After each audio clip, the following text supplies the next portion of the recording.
Hi folks, I made a video a few months back now, and there's a series of response videos I'd like to make.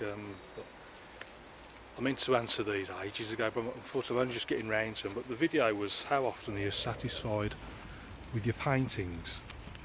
And Peter left a comment saying, "Hi Stephen, I was somewhat surprised by your statement about being satisfied by up to 10% of your finished paintings.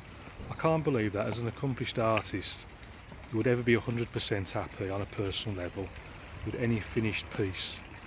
Or is it, as I suspect, that you are confident that you've reached the earliest point in which you feel you've created an image which conveys the atmosphere of the scene using the necessary compositional aspects?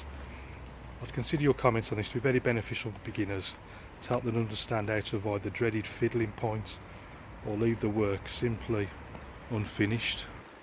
I think first I need to clarify something. I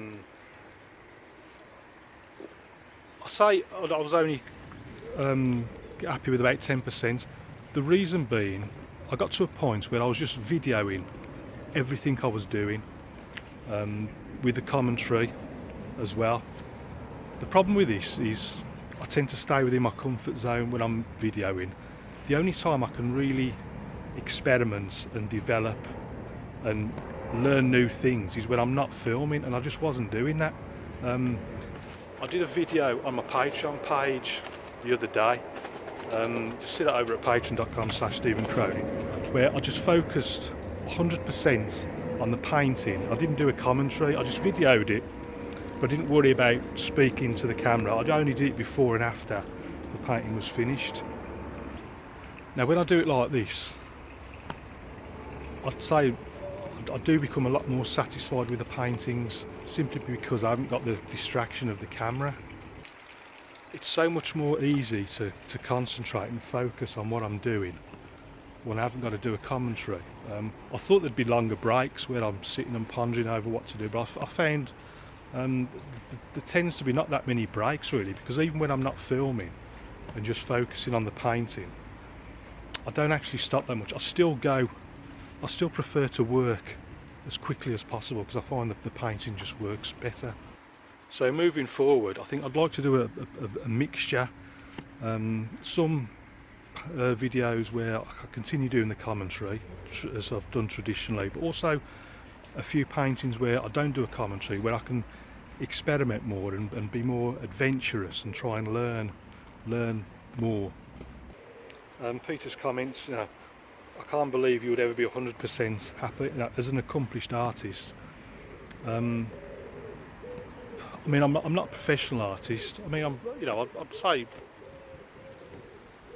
I've been doing it about 15 years now. I've still got my day job. I mean, I only work part-time. But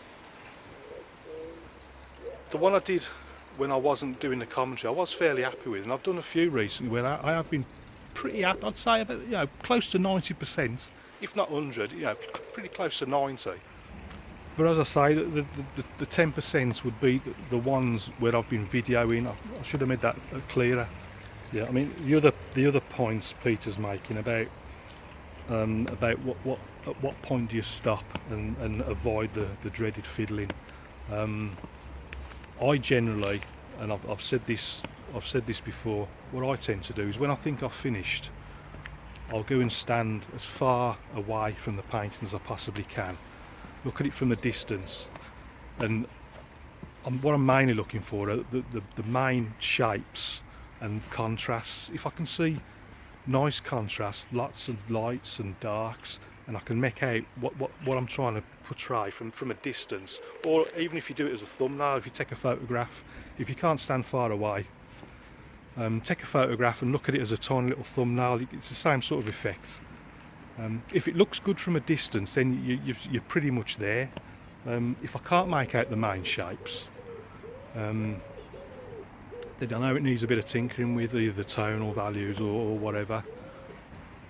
It is a difficult one to try and explain, but it will come with practice, and then over time you tend to learn the point at which the painting stops improving you sort of reach that point where it stops improving, and then just slowly starts to go downhill as you start fiddling around with it and faffing around.